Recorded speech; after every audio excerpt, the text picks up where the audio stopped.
Bonjour tout le monde. Alors ce podcast traitera du contrat d'âme dans la relation flamme jumelle. De ce qu'on dit, les flammes jumelles sont la moitié d'une même âme. On peut en avoir la vie qu'on a, mais du coup, moi je m'identifie plus à être un double plutôt qu'une moitié, parce qu'une moitié ça voudrait dire qu'on est incomplet d'une certaine manière. Mais bon, tout ça c'est une question de point de vue, bref. Non, voilà. Partout, on dit plutôt que les flammes jumelles sont une moitié d'une même âme. En fait, au début, avant qu'elles ne se séparent, elles forment un œuf où elles sont toutes les deux en parfaite harmonie, en fusion, jusqu'à la scission originelle. Cette scission, elle est décidée et acceptée par les deux parties. Donc à ce moment-là, elles savent les épreuves qui les attendent et qu'elles se retrouveront un jour. Là est mis en place le contrat d'âme que les deux signent et s'engagent à évoluer et à traverser les épreuves prévues jusqu'à la fin du parcours.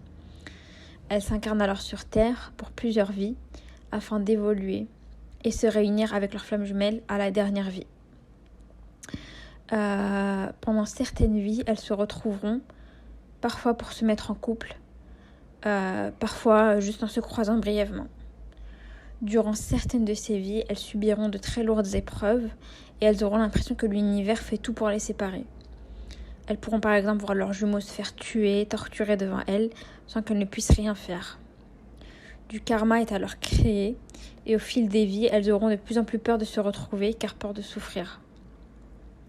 Elles sont néanmoins engagées et si cette vie présente est censée être celle où vous épurez le karma restant et que vous devez vous réunir dans celle-ci, l'univers fera tout pour que ça devienne possible. D'ailleurs, en commençant par le chaser qui va ouvrir la voie et qui sera dont la première priorité sera de retrouver, de se réunir avec son autre. Même après, en comprenant le parcours, au début c'est qu'une impulsion, c'est un désir, mais une fois qu'il entend parler des flammes jumelles, il va devoir patienter, comprendre ce qui est demandé de lui et il sait qu'à la fin, le jackpot c'est sa flamme jumelle si jamais ils doivent se réunir dans cette vie-là. Mais de toute façon, il faut faire son maximum. Donc voilà, ça revient au même. Comme vous le savez déjà, le parcours de FJ est avant tout un parcours de guérison. Tout le karma, trauma, ego que vous avez accumulé d'anciennes vies, et il y en a, ou hérité, doit impérativement être purifié. Ce n'est que comme ça qu'une réunion est envisageable, et ce pour tous les deux.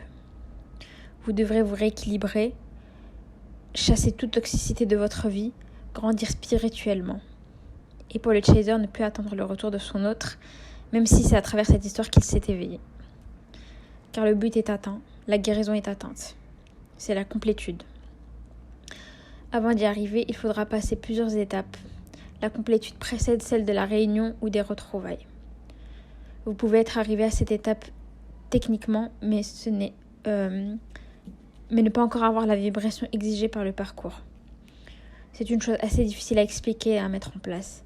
Il faut imaginer en fait le parcours comme une liste de choses à atteindre, certains objectifs sur le papier, mais être encore loin de ce qui est demandé vibratoirement en fait. Parce qu'on peut se dire oui, moi j'en suis là, j'ai compris ça, j'ai fait ça. Ça c'est consciemment, mais inconsciemment ne pas du tout être prêt.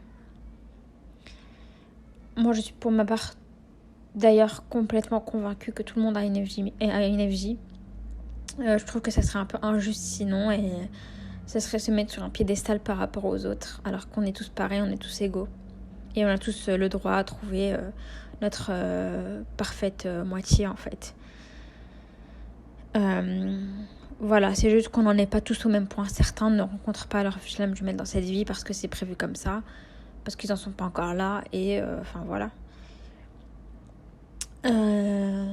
S'il est prévu que vous vous réunissiez dans cette vie, alors tout sera fait pour, sans trop vous laisser le choix parfois, parce qu'en fait le contrat que vous avez signé est sacré, donc on va les guides, ceux qui vous guident dans cette vie,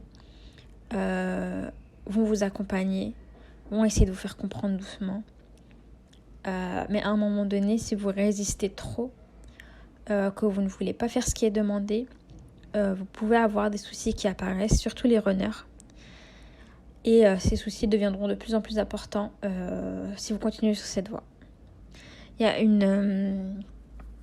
j'avais lu quelque part ou entendu quelque part quelque chose à ce sujet qui explique bien en fait, c'est que, enfin ça c'est pour la vie en général, mais c'est aussi applicable du coup j'imagine pour les flammes jumelles, c'est que la vie toujours vous envoie d'abord une plume. Si vous ignorez la plume, on vous envoie un caillou. Si vous ignorez le caillou, on vous envoie un camion. Ça veut dire qu'à chaque fois on vous prévient, on essaie de vous éviter une fausse passade en fait, une fausse voie, une mauvaise voie. Mais si vous continuez régulièrement à ignorer les signes qu'on vous envoie, vous prendrez le camion à la fin quoi. Parce que vos guides auront tout fait pour que vous compreniez et que vous ne voulez pas comprendre en fait. La route est longue et difficile, mais le prix en vaut la chandelle. Car même s'il n'y a pas de réunion, votre vie est transformée et vous êtes plus aligné et sain que jamais. Je nous souhaite à tous d'arriver à la fin de ce parcours si tortueux et solitaire. La lumière est au bout du tunnel, soyez-en sûrs.